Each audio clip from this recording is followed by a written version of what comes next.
Right. So one quick administrative announcement before I get on with the lecture. The final exam is on Tuesday, December 16, excuse me, from 7 to 10 p.m. If you have a conflict, if you think you need to take the conflict exam, there's a form on late from the class webpage where you can register that you want to take the conflict exam and list what your conflicts are. So there's a conflict exam form. The sooner everyone fills this out, the sooner we can schedule the actual conflict exam, which will, once I announce the time of the conflict, people can buy plane tickets. As if at all possible, I would like to have the conflict exam before the regular exam. And once the conflict exam is scheduled, anyone who wants can take it. I'm not going to, you don't need to have an official conflict in order to take the conflict exam. But to prioritize scheduling, I need to give priority to people who either have another exam at exactly the same time or who have 3 exams within 24 hours. We'll do our best to accommodate softer conflicts like 3 exams within 36 hours, or some classes may have project presentations, or some people may have already bought plane tickets. We will do everything we can to accommodate anyone who needs to take the exam at a different time, but we have to give priority for the people who have official conflicts. You know, I will announce this again Tuesday after break, but at Thursday after break, I'd like to be able to actually announce when the conflict exam is. So if you have a conflict, or if you're watching at home, hi, please fill this form out as quickly as you can. Okay. And then we'll have more to say about the final exam as it gets closer. So unless there are other administrative questions, I'll just go on with the lecture. For the last couple of lectures, we've been talking about P versus NP, and in particular on Tuesday, we started talking about proving that certain problems are NP hard, which morally means that it's impossible to have an algorithm that solves the problem in polynomial time. So the functional thing to remember is that if I want to prove that some problem X is NP hard, I reduce some known NP hard problem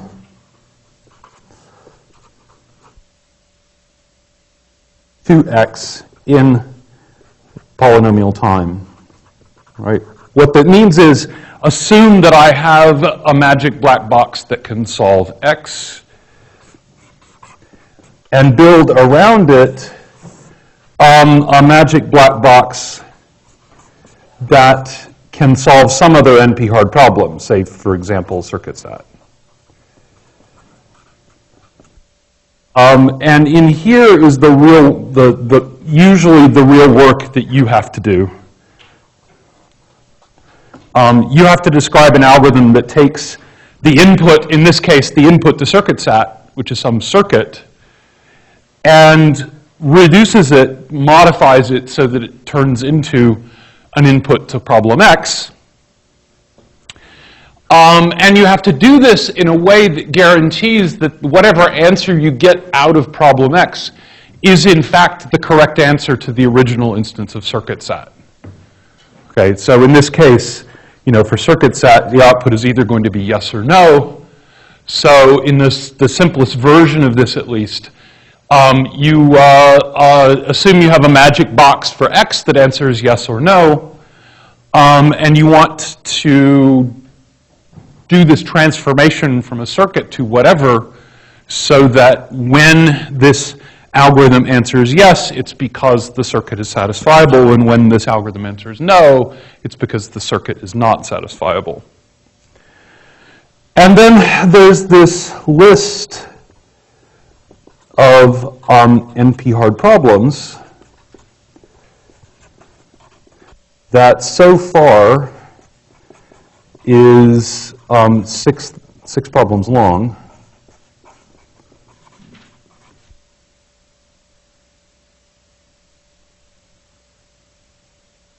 But in fact, every time that you prove a new problem is NP-hard, it gets tacked on to the end of this list.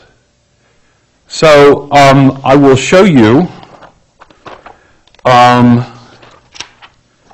list that showed up on the final exam the last time I taught 473, and there was a similar list on the final exam the last time I taught 374, and there will be a similar list on the back of your final exam this semester. These are just a bunch of problems that whose definitions are given in the notes in more detail, and for most of them, in fact, either there's an explicit proof in the notes of NP-hardness, or it's one small reduction away from one of the problems that's explicitly proved in the notes. So there's circuit sat up at the top, and there's 3 sat, and there's max independent set, max clique, min vertex cover. And then there are some generalizations. Here's a 3-color, which I'll actually prove is NP-hard in about 5 minutes, which you saw in yesterday's lab. There's Hamiltonian cycle, traveling salesman. There's a subset sum. This was one of the problems that we saw way back at the beginning of the algorithms part of the course. We were talking about backtracking, and later again when we were talking about dynamic programming. And I said, well, there's, you can do exponential backtracking, and the fact that it's NP-hard means essentially that may be the best you could possibly do. Although there's this faster dynamic programming algorithm if you happen to know that the target number is sufficiently small. So there are a bunch of these different problems. I'm actually going to tell you about 3 of them today. Sorry, there's 3. Don't worry if you can't actually see the text. I'll explain what they are in a minute. But there are literally thousands of these problems. I think at this point, it's probably fair to say there are tens of thousands of these problems. And every time somebody comes up with a new one, in, say, I'm doing processor scheduling, or I'm doing, scheduling maintenance contracts for my fleet of airplanes, or I'm trying to figure out the fastest way to deliver my packages, or I want to have my compiler allocate the minimum number of registers to, when it's compiling a particular code to still achieve optimal performance, or I want to, there's a whole bunch of things that are NP-hard. Every single one of those problems, as soon as you prove it NP-hard, again, goes on to this magical list, which you can then use to prove other things are hard. Just like whenever you develop an algorithm, it goes into your bucket of tools that you can use to develop more algorithms. Okay. Essentially, these NP-hardness proofs are anti-algorithms. They're proofs that there's no efficient algorithm. Okay. All right. So let me talk about the next one, which is 3-coloring. Now, I mentioned this problem a couple of times already. That the 3-coloring problem is you're given a graph of some kind. I'll just continue using this example graph I've been using for a while. And the goal of the 3-coloring problem is to tell me whether or not it's possible to color the vertices with 3 different colors so that every edge has different colors at its endpoints. Hopefully that green is lighter enough than that red that anyone who's colorblind can tell them apart. Is anyone here actually colorblind? So I remember the very first semester I was here, I gave a talk in the computational geometry seminar, and I'm used to doing things with multiple colors of markers and chalk, and I drew my example in like 4 different colors, and I said, well, the red lines mean this, and the green lines mean that. And in the back of the room, the senior professor, Herbert Adelsberger, raised his hand and said, which one of those is green? Like, oh, sorry. About,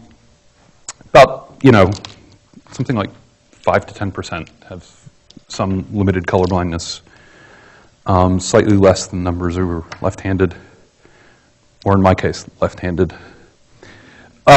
So this is 3-color. All right, so the input is a graph with vertices and edges, and only with vertices and edges. And the output is true if and only if G has a proper 3-coloring, which is this thing that I've drawn on the left. Okay, so if I want to prove that 3-color is NP-hard, I haven't done it yet. If I want to prove that 3-color is NP-hard, I need to describe a polynomial time reduction from some other problem that I know is NP-hard. So based on nothing in particular, which of these 6 problems do you think I should start with?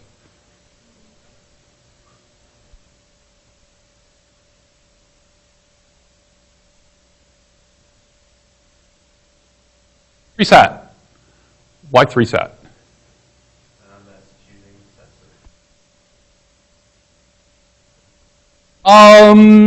So it's not, 3-sat's not really choosing sets of 3 things. You're given sets of 3 things. It's better in some sense perhaps than the other ones because it really is just a yes-no question. And like, is it satisfiable or not? But the real piece of intuition you should have is it's got a 3 in it. You might also be tempted to say, oh, maybe it's one of these independent set clique vertex cover things, because for those questions, at least those are questions about graphs. And 3-coloring is a different question about graphs. And so maybe I can just massage the graph. For example, I could try finding the largest independent set, and maybe, that's the yellow vertices in this case, and then doing it again and doing it a 3rd time, and maybe I'll be done at that point.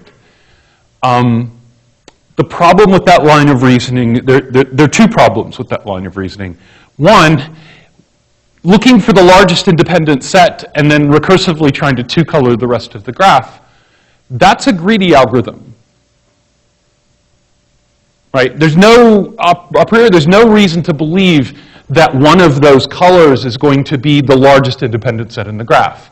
It happened in this particular case, but that's not always going to be true. So it's a greedy algorithm, which means it doesn't really work. The other problem, which is more fundamental, is when you're thinking along those lines, you're trying to solve 3-color. And the goal here is not to try to solve 3-color. The goal here is to try to prove you can't solve 3-color quickly. Okay? So the argument, if I say I am in fact going to reduce from 3-sat, the argument is let's assume that I have a magic box that can answer 3-color questions and use that to derive a fast algorithm for 3-sat, which is something we know that doesn't exist. Okay?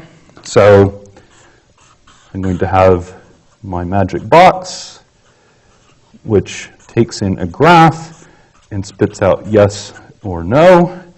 And since this is a 3-color box, the rainbow only has 3 colors. Okay.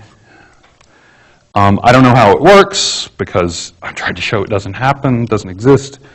And then based on that, I'm going to build a bigger black box that solves the three-set problem, where I'm given a formula, and it outputs yes or no, depending on whether the formula has a satisfying assignment or not. So there's this part here in the middle that I have to do. Okay? That's the part I have to convince you of. Okay? So the argument is going to go like this. Right? Suppose we're given a 3CNF formula phi. Then I need to build a graph, okay?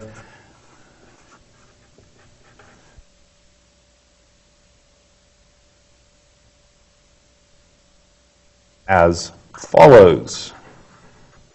Now, this graph is best described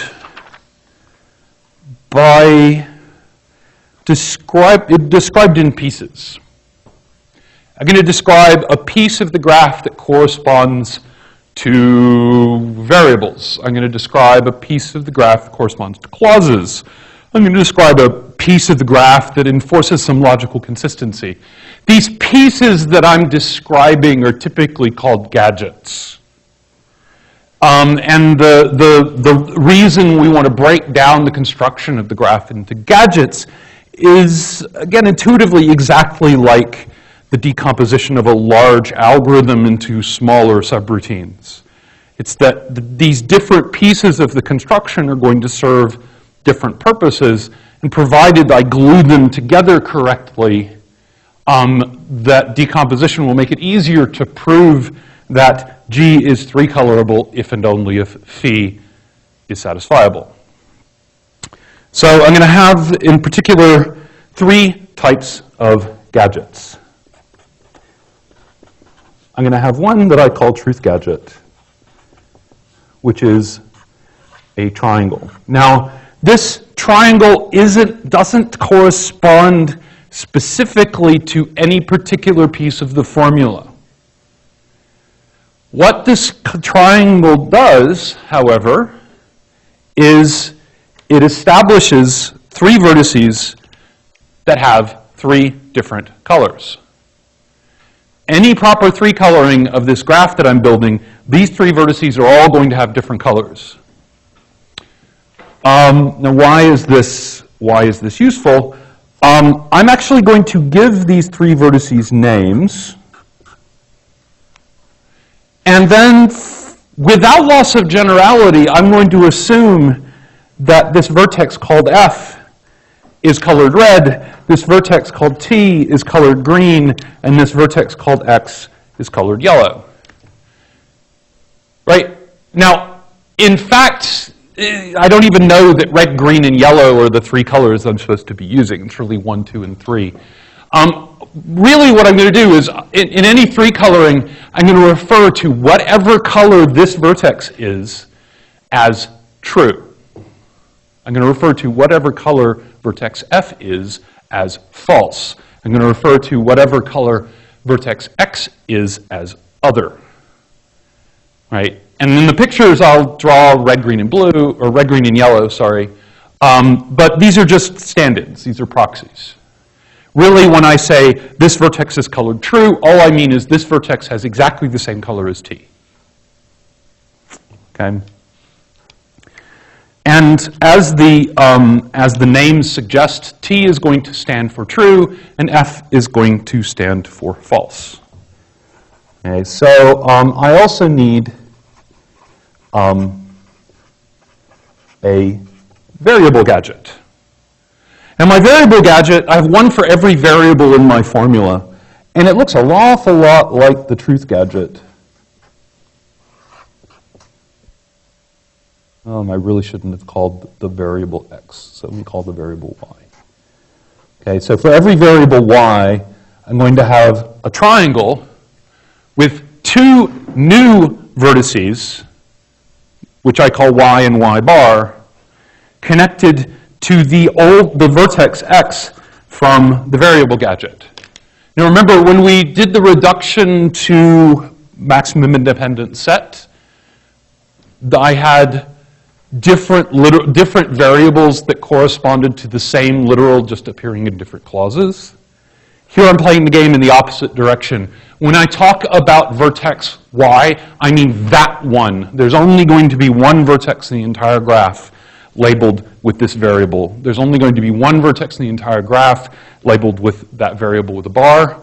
And there's only going to be one vertex in the entire graph labeled x. What the variable gadget does is it forces me to assign either the color true to y and the color false to y bar, or the color false to y and the color true to y bar. In other words, the coloring gives me an assignment of Boolean values to the variables. Similarly, if I have an assignment of Boolean values to the variables, it determines a coloring for those vertices. Okay? Now keep in mind, my input is just a formula. I don't know any satisfying assignments yet. But I want to set up the correspondence between possible assignments and possible three colorings. And the last thing that I need is, for every clause in my three-set formula, I need a clause gadget. Okay, so the clause has three literals. Okay? And I'm going to do the following obvious thing to connect these literals together.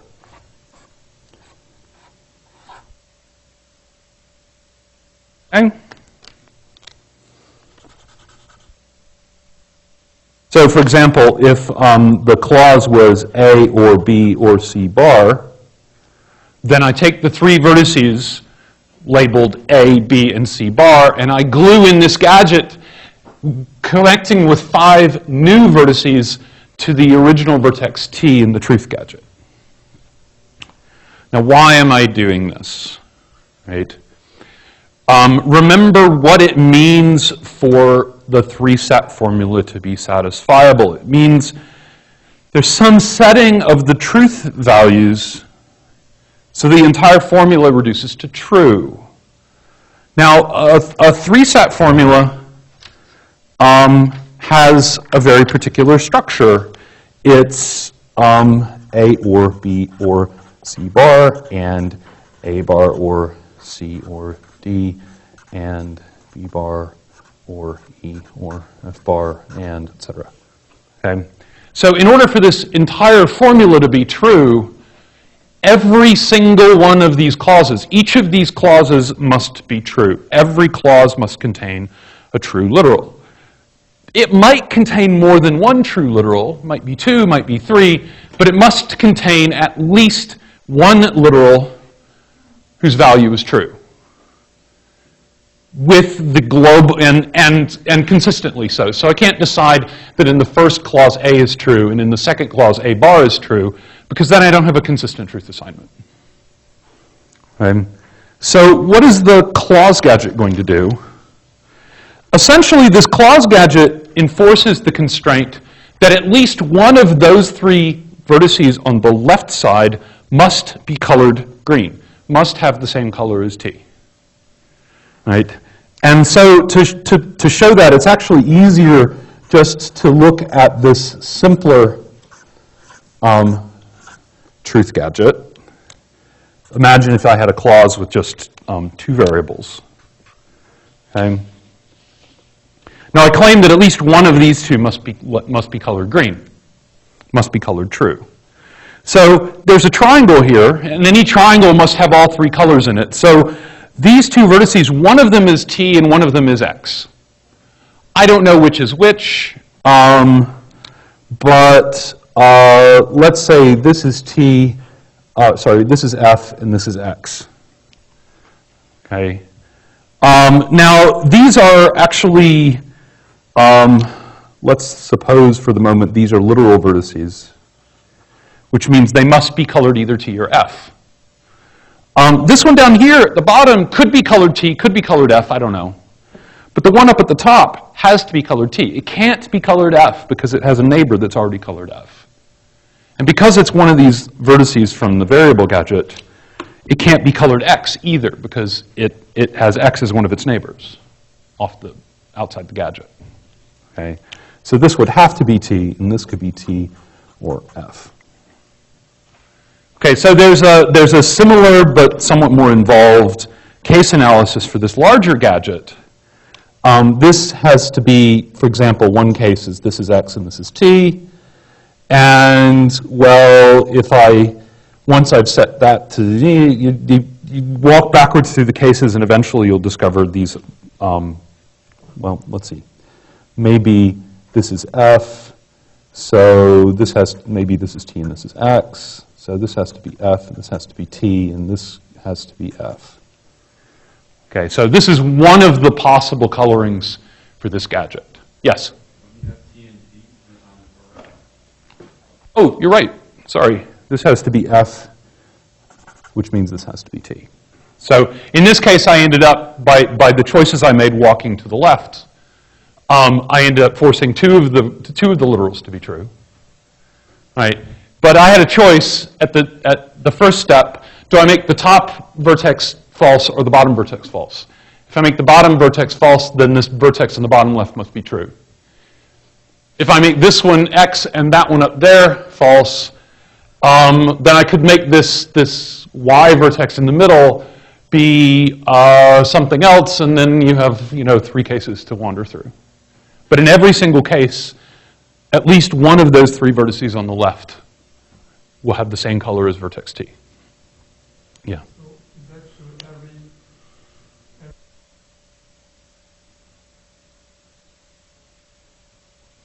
This is the negated literal. It is connected to vertex X in the truth gadget. This is the non-negated literal. It is connected directly to the X in the truth gadget. This is the same literal variable as the one that shows up in the variable gadget for C. This is the same literal variable as the one that shows up in the clause gadget for A. All right. So for every variable, there's only one node with that positive variable and one node with that variable negated. So,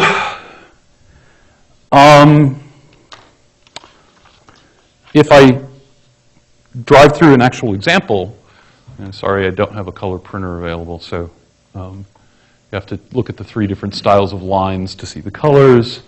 But, oh, come on, try to focus. Focus, there we go. So here's the, down at the bottom of the screen, you can see the formula. This is the same formula, by the way, that I used for the independent set reduction. I get a very different looking graph. So here's I've got 4 variables, A, B, C, and D. And here's the variable gadget for A connected to the truth gadget for X. Here's the variable gadget for B. Here's the variable gadget for C. Here's the variable gadget for D. All of them are connected to the same vertex X in the truth gadget. Now for each of the 4 clauses, I have a clause gadget which is connected, again, to the same vertex T in the truth gadget. And then I've got this complicated crossbar here which connects each clause gadget to the correct literal vertices. So, for example, this clause A or B or C corresponds to this clause gadget, which is connected here to vertex A, here to vertex B, and here to vertex C. Okay. And if you look at the notes later, you can check that all of the other things are connected up correctly. Okay. Now, It may be difficult to see here on the screen, but there are three kinds of lines around these vertices. So there are the regular solid lines, which are the same as color X. There are the thick solid lines, which are the same as color T. And then there are the doubled lines, which are color F.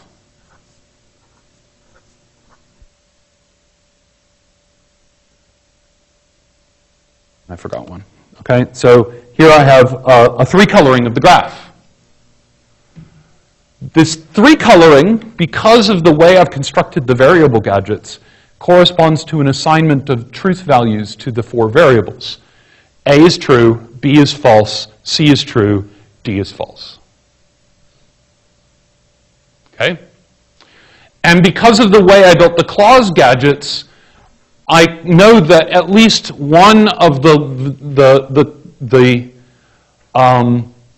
because I have this three coloring, at least one of the literals in each clause, the corresponding node is colored green, true, which means I actually have a truth assignment that assigns at least one of these literals the value true, and then in the next clause, at least one of these literals has the value true. In the next clause, at least one literal has the value true, and so on. Okay? So I've been talking about this sort of developing these gadgets with an eye towards maintaining this correspondence between colorings and three colorings and satisfying assignments. But now that I've done that, I actually need to walk through the proof. Before I walk through the proof, which I'll do fairly quickly, but I want to tell you the mechanics. It's nothing I haven't said already. I just need to say it in the right order. Are there any questions about intuition about what I've done here? Okay, I do want to emphasize one thing. Dick Karp is very, very smart. He won a Turing Award. He was a full professor at Berkeley, which is arguably the best computer science department in the world. This is not something that I would expect most graduate students to be able to come up with on a homework assignment, much less undergraduates coming up with something like this in a homework or in an exam. Right? Some of these reductions are extraordinarily clever. It's like, how in the world did you even think of that? Especially in 1970s when we didn't have any examples to draw on. And the only answer I can give is Karp is very smart. And he deserved his Turing Award. Right. So I don't want you to get the feeling of, how in the world did they come up with that? So I don't know. I just sprang fully formed out of his head like Athena from the forehead of Zeus. Let me actually, once we have the details of the reduction though, actually writing down the proof is not particularly difficult. Okay, so the proof is going to have two parts. Suppose the original formula is satisfiable, and then I'm going to conclude, so G is three-colorable. And the other side of the proof is going to be exactly the mirror image of this. Suppose G is three-colorable. So phi is satisfiable. Okay, so let me start first on the left. So I'm going to let fix any satisfying assignment.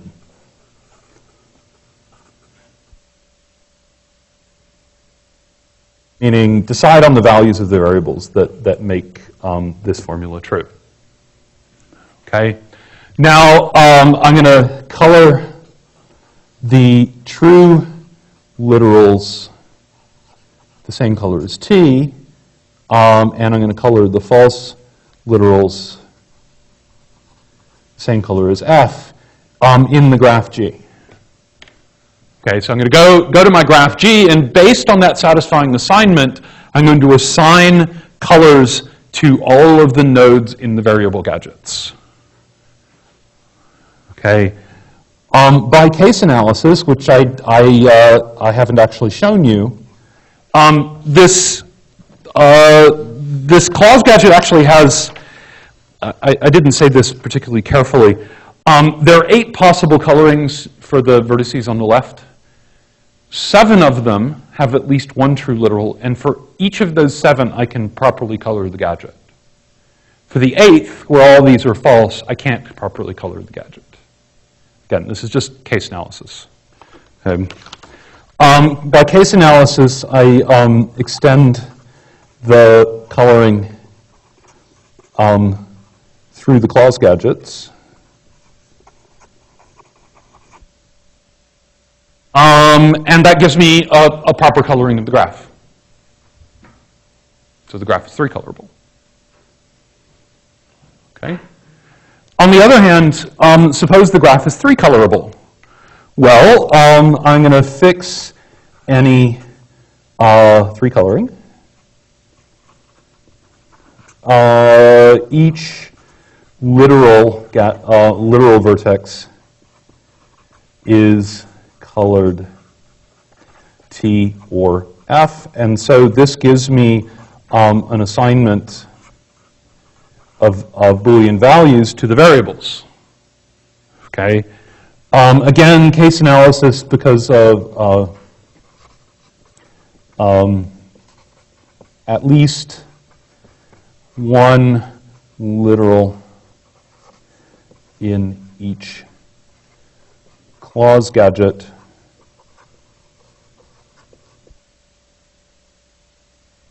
is colored true. And so that means that this satisfying assignment gives the value true to at least one literal in each clause.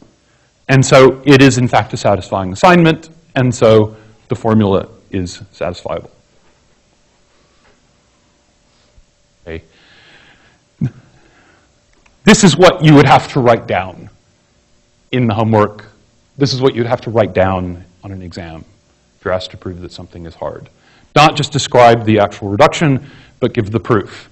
And the way that I've done it here is what I recommend doing. Set up the reduction always with the eye of keeping a correspondence between the correct answers for both problems.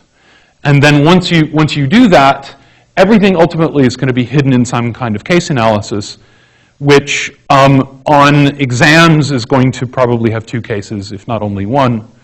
On homework, it may be slightly more complicated, but only slightly. Okay?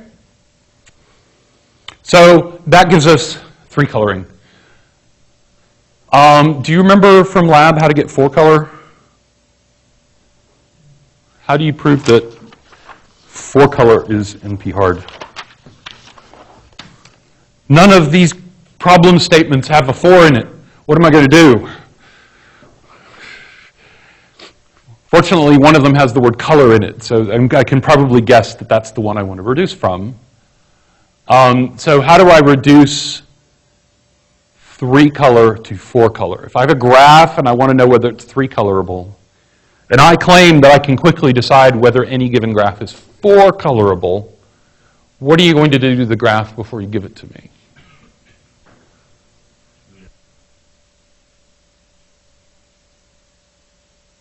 So you add what's called an apex. You add a new vertex up in space and connect it to everything else.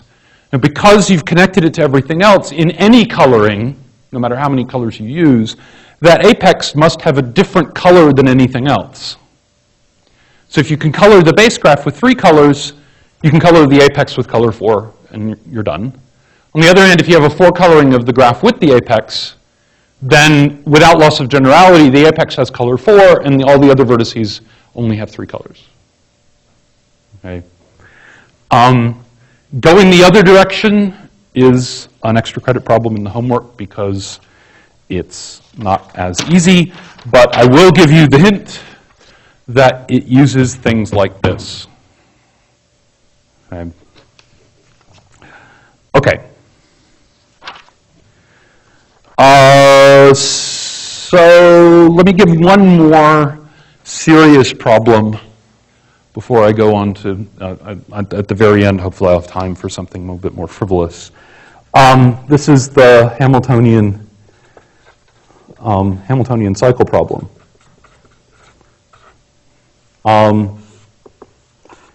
The input is an undirected graph. Actually, you know, it's a little bit easier if I make this graph directed. Okay?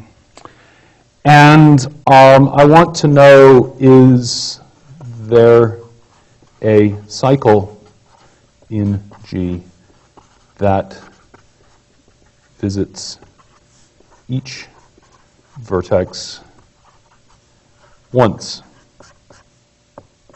Exactly once, not less, not more. Exactly once. Once you visited the vertex, you can never visit it again.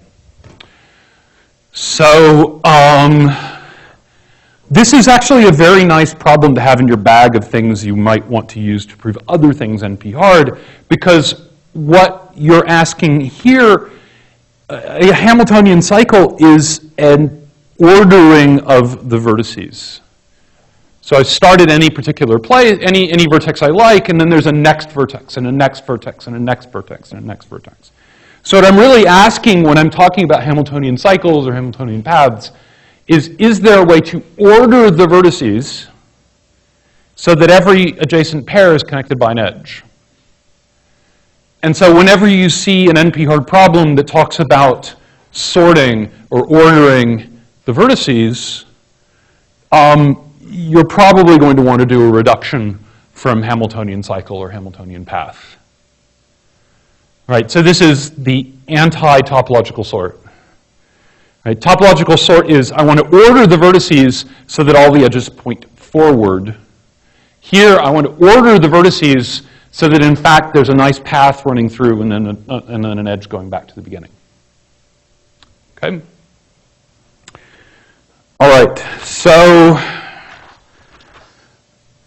this is actually a fairly different kind of problem than the ones we've seen before, where we're not trying to pick out a subset, we're not trying to assign labels, we're not trying to find something large or small, we're just trying to find an ordering.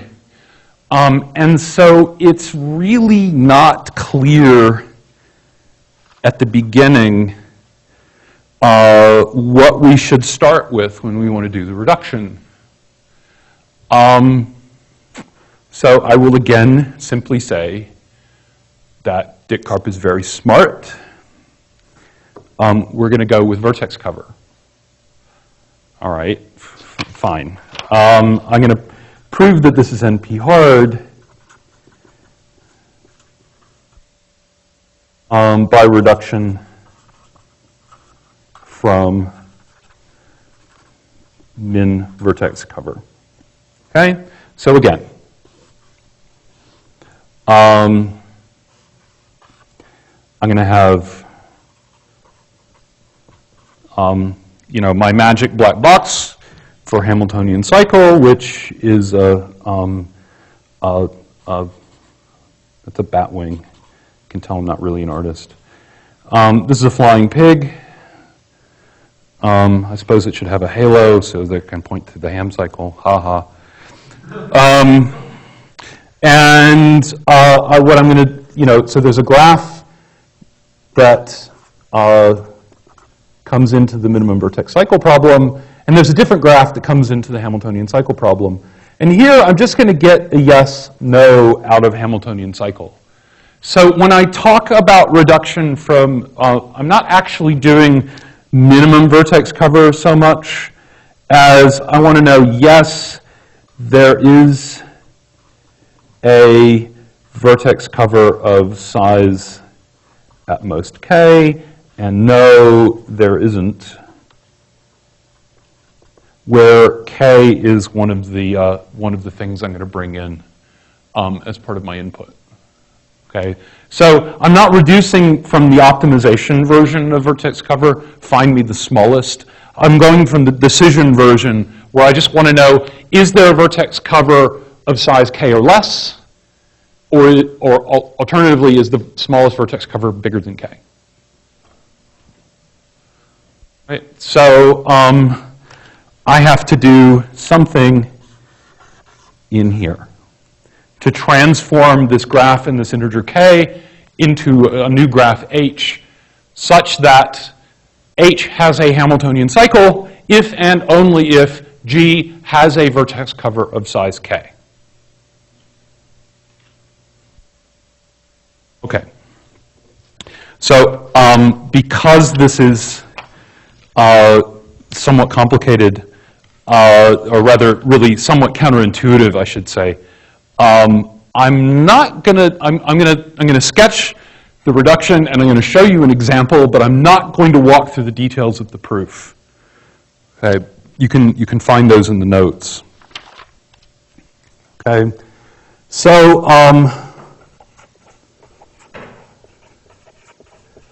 so boilerplate. Suppose I'm given an arbitrary vertex G and an arbitrary integer K, and I want to know whether G has a vertex cover of size K. I need to build a new graph H based on G and K. Okay, and the new graph is going to consist of a bunch of gadgets that I'm going to glue together in the right way. So the first thing I'm going to use is something called an edge gadget. So if over here in G, I have an edge between vertices U and V, I'm going to build something that looks a little bit strange over here in H. Remember, H is a directed graph.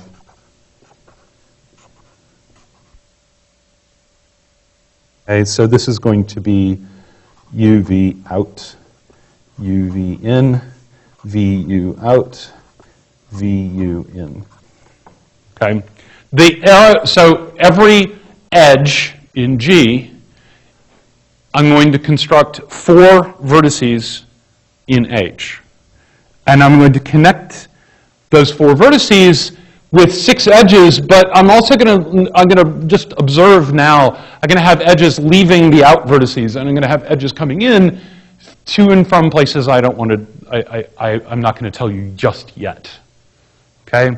So for every edge G, I'm going to have one of these gadgets H, in H.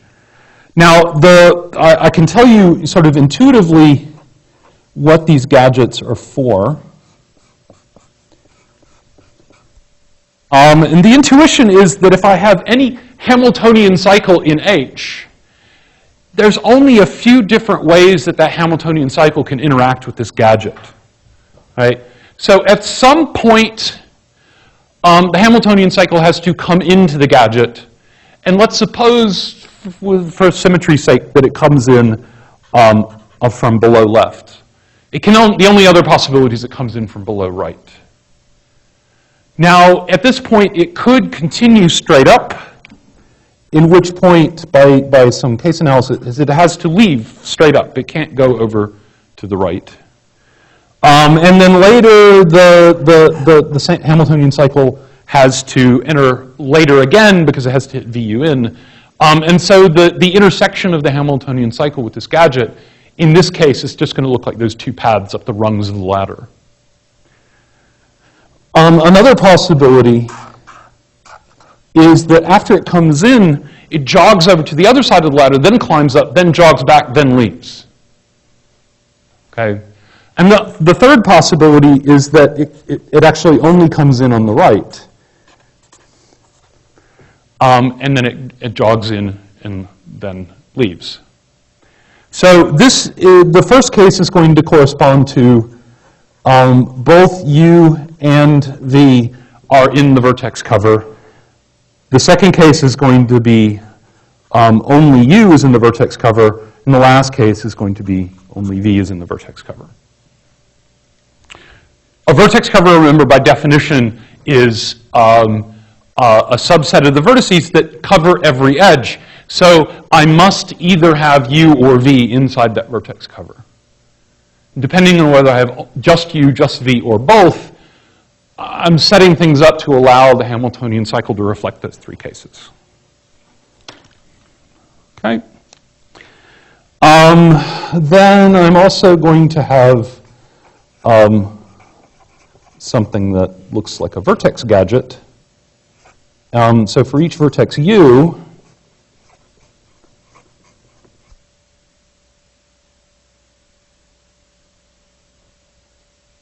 I'm going to write here U V1 in, U V1 out, U V2 in, U V2 out, and so on, U V3 in, U V3 out, where V1, V2, V3, and so on are the neighbors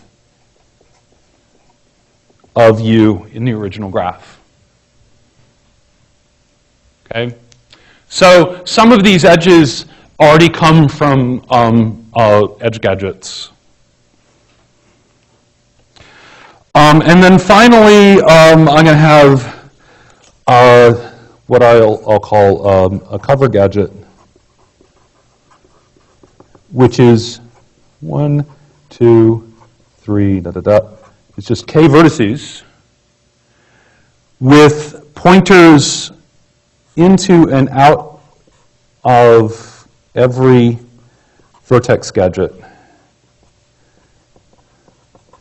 Okay, so vertex 1 is going to point to the beginning of the list for every vertex gadget, and then the vertex gadget at the end will return back to, in fact, all of these cover gadgets. Right. And so in the end, the way the graph will look is something like this. Here is a graph on the left, G, and there's the graph H on the right. Here, K is equal to 2. So you can see this blob here.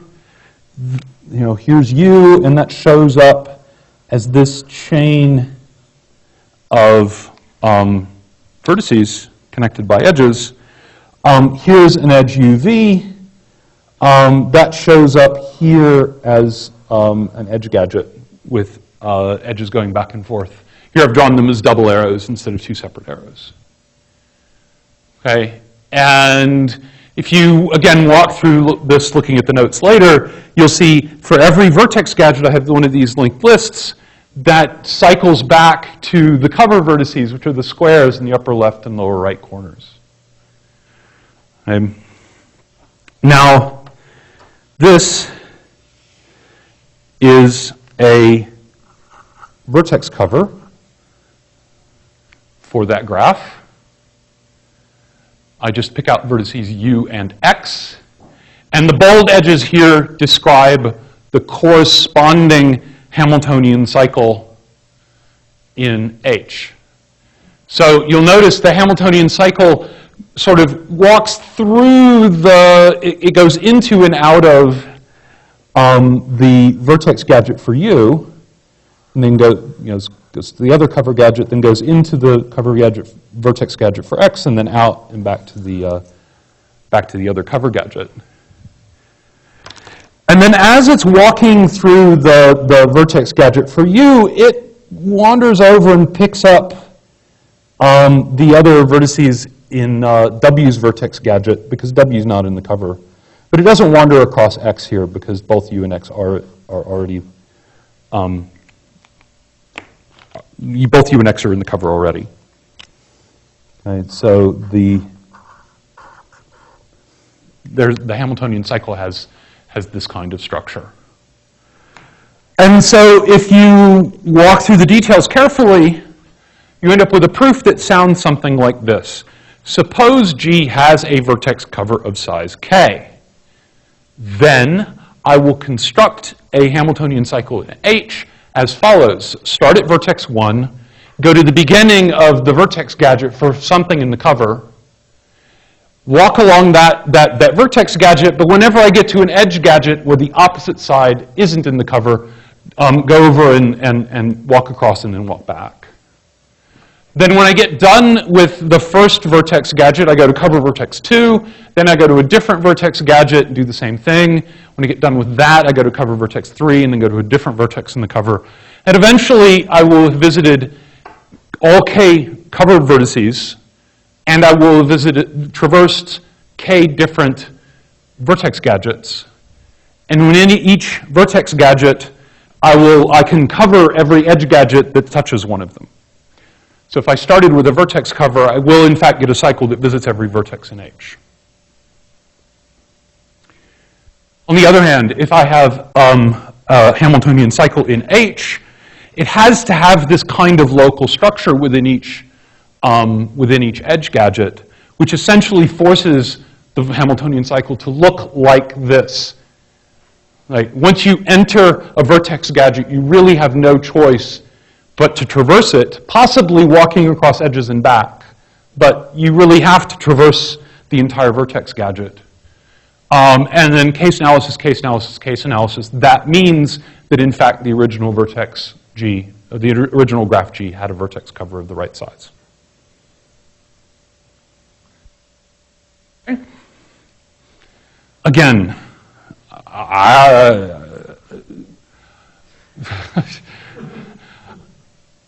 I mean, I understand the proof. I drew the pictures. I know why the proof works. I have no idea how Karp came up with it. Right? Just okay.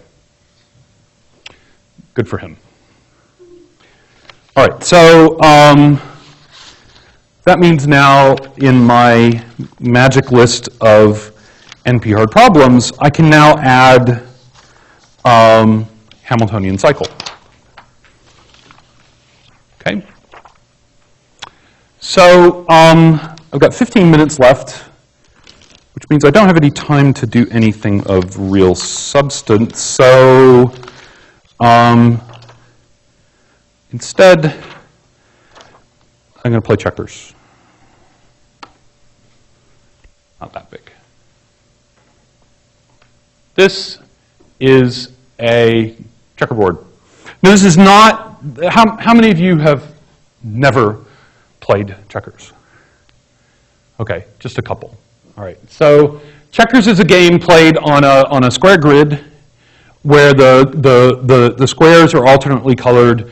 In the US, it's usually red and black. Everywhere else in the world, it's black and white. In the US, it's an 8x8 board. Everywhere else in the world, it's white and black, 10x10. And the pieces only live on, say, the black squares. And in a single move, you're allowed to move one of your pieces diagonally one step, either forward and to the left or forward and to the right. Eventually, pieces get to the opposite end of the board, and then they become kings, and then they're allowed to move backwards. The other thing that you can do is capture. So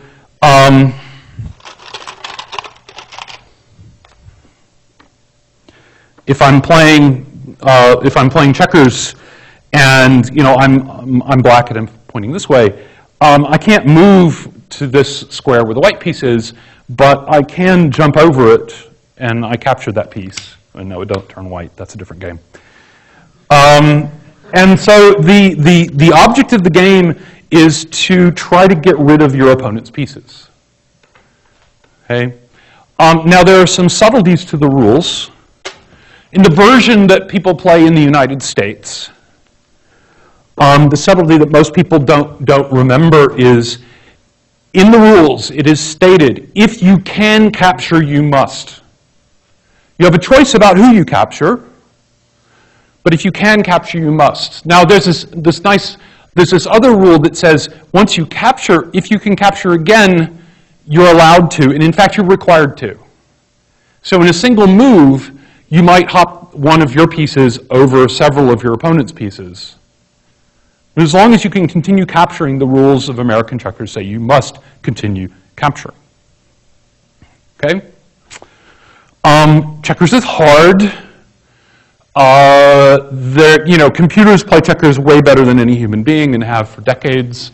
But if you imagine sort of an n by n generalized version of checkers, given a particular setup of the pieces, asking if everybody plays perfectly, who wins is NP-hard. In fact, it's harder than NP-hard. It's something called P-space hard. You need polynomial space. It's not even hard. It's harder than NP. There's no way that I can quickly convince you, given an arbitrary checkers position where white wins, that white wins. Because I'd have to play all possible branches in the game tree. Right? But it turns out that if I have only a polynomial number of pieces of paper and an eraser, I can convince you without running out of paper. Right? This is polynomial space. Okay, but I don't want to talk about p-space reductions. And I don't really want to talk about the American version of checkers. Because one thing that's easy for the American version of checkers is this a legal move? Well, I move diagonally, I have some rules about capturing, in particular I have some rules about multiple captures. That's fine, okay. I want to talk about the much more popular international version. Not the American version, but the international version, which is usually called international draughts. It's played on a 10 by 10 board. Okay, that's a minor difference. But there are two differences that are actually really significant. One is the flying king rule. In the American game, when you capture, even when you're a king, you capture a piece that is directly next to you and you jump over to the piece after that. In the international version, a king can move as far as it wants along the diagonal line as long as it jumps over exactly one opposing piece. And it's captured. Okay? This makes a very, very different game. So, for example, in this state where, say, it's black's move and the doubled circles are kings, this is a legal move by black. Now, this brings up the second rule. Okay?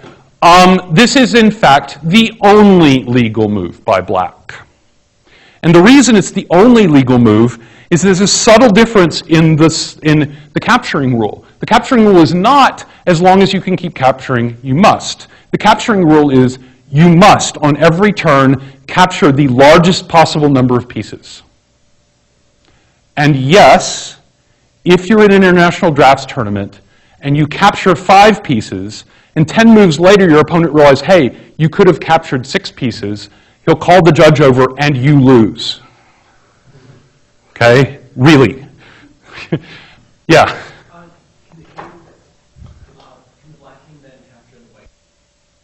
So there's a second subtlety, which is the pieces don't leave the board until after the move is over. So in the American version of the game, it turns out not to matter at all. But in the international version of the game, the black piece can't capture the white king because that white piece is still there until the move is over. And so the black king can't jump down and to the right because there are too many pieces along that diagonal line. Okay, that subtlety actually turns out to be important. Okay, so this is the only move by black that captures 5 pieces, and therefore this is the only legal move by black. So you would get to the king capturing this? I'm sorry?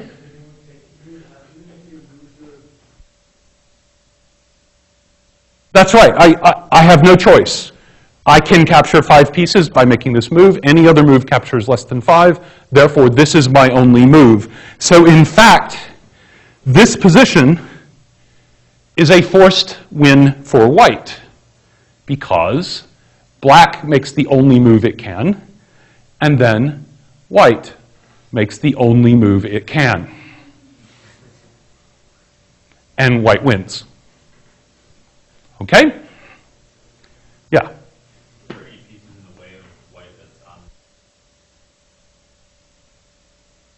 No, you're not allowed to jump over your own pieces either. Right. Okay? So here is the question. Collection of pieces, black and white, on an n by n checkers board. The 10 by 10 version is actually trivial because you just try all possibilities in constant time. It's a big constant, but it's just constant. Right? So I have an n by n checkerboard, and I want to know, hey, is this, I want to move like this, is that legal? This is NP-hard. It's a very, very strange game that playing it correctly is NP-hard. Okay? And I'm going to describe a reduction from the Hamiltonian cycle problem, which we just saw was NP-hard, by a reduction from the vertex cover problem, which was NP-hard by a reduction from maximum independent set, which was NP-hard by reduction from 3-sat, which was NP-hard by reduction from circuit-sat, which is NP-hard by Cook-Levin. Got it? Okay. So here I have on the left, I have a graph, and I want to know whether this graph on the left has a Hamiltonian cycle. Now, of course, you can see there is 1, 2, 3, 4. There's a Hamiltonian cycle. But in general, the graph is going to be big, and you won't be able to see it that quickly. So on the right, I'm showing you a schematic for the reduction. So I'm going to have gadgets that correspond to each one of the vertices, and I'm going to have gadgets that correspond to each one of the edges, and this map shows how those gadgets are glued together.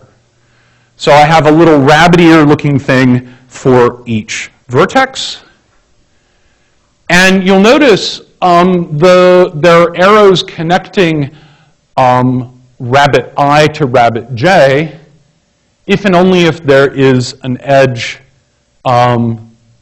Oh wait, I'm sorry. In the example graph, this edge should not be there because there's no connections directly between 2 and 4. Okay. So I need a gadget that allows. I mean, what I'm going to do is I'm going to build these gadgets out of white checkers. But I'm going to populate them with black checkers, which white wants to capture.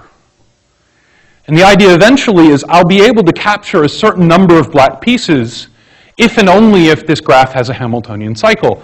And so the way the white checker is going to travel around the graph, given that I have this Hamiltonian cycle that looks like this, is I'm going to go through vertex 1, then I'm going to follow this thing to 2, and then I'm going to follow this thing to 3, and then I'm going to follow this thing to 4, and then eventually I'm going to go back to 1. And in each one of these steps, when I go into the gadget, I'm going to capture a whole bunch of pieces. So much so that if I try to do anything else that avoids one of these vertex gadgets, I won't have captured the largest number of pieces I can, and the referee will cost me the game. Okay? So one of the things I need to be able to do is make this kind of right turn. So I'm going to have something called a corner gadget that sits at these corners, and it's just this collection of white things that I can't jump over because it's a wall, and these 2 black checkers, which I can, if I'm way down here to the southwest, I can flying king my way up to the top, and then flying king my way down to the southeast. I also need a gadget for each of these crosses where the 2 paths intersect. And this is actually the most subtle part of the reduction because I don't want to allow the checker to treat these as like roads where I can sort of jump from, when 2 roads cross, I can jump from one road to the other. I really want to think of them as an overpass. And so I get a crossing gadget that looks like this. Again, I'm flying king my way up from the southwest. The only way to get through is to actually jump all the way into here, then jump over this black piece, and then flying king my way out. There's no way that I can arrange to leave that gadget along any of the other paths. Okay, so this allows me to treat these diagonal paths independently. And now here's the actual vertex gadget. So I've got entrances on the left, I've got exits on the right. The idea is I'm going to flying king my way in from either the northwest or the southeast into that hallway. And then once I'm in, my only choice for what to do is to fly over here and capture, and then fly out and then go on to the next vertex. Right, but I have a choice when I leave of how to leave. Okay, so this is the same picture again. All right, so the idea is if there is a Hamiltonian cycle in the original graph, then there is a way for the white king to move from one of these treasure rooms to the next, bouncing up to a corner gadget and back down, bouncing into each horde from into the right ear, through the face, and then out through the left ear. All right, so if I put all those pieces together for the graph I showed you before, I get this. So this is an instance of n by n international drafts that is equivalent to that 4-vertex, 5-edge graph that I showed you earlier. And again, because there is a Hamiltonian cycle that goes 1, 2, 3, 4, I can start, say, in here, clear out that treasure, go through this crossing gadget, clear out that treasure, go again through the crossing gadget in the other order, clear out this gadget. Again, I'm going through all sorts of crossing things here. Go out to vertex 4, clear out this treasure room, and then leave. You end up back in room 1. And so I can capture all of the pieces in all of the treasure rooms because there's a Hamiltonian cycle. Complicated case analysis. If there is, in fact, a way of capturing all the pieces, then, in fact, there must be a Hamiltonian cycle in the original graph. So I've described a polynomial time reduction from the Hamiltonian cycle problem to playing checkers correctly, which means playing checkers correctly is NP-hard. In principle, for any other any other problem in NP you can think of, I can transform it into, there's a non-deterministic polynomial time Turing machine that I can transform into a circuit, and then into a 3CNF formula, and then into a graph, and then into a different graph, and then into a checkers board, such that you can play correctly, you can correctly capture lots and lots of pieces, if and only if the original problem is solvable. All right. So checkers is equivalent to proving the Riemann hypothesis. Any questions? And again, no, I don't expect you to do this on an exam. Okay. Have boring travels and a fun break, and I'll see you in a week and a half.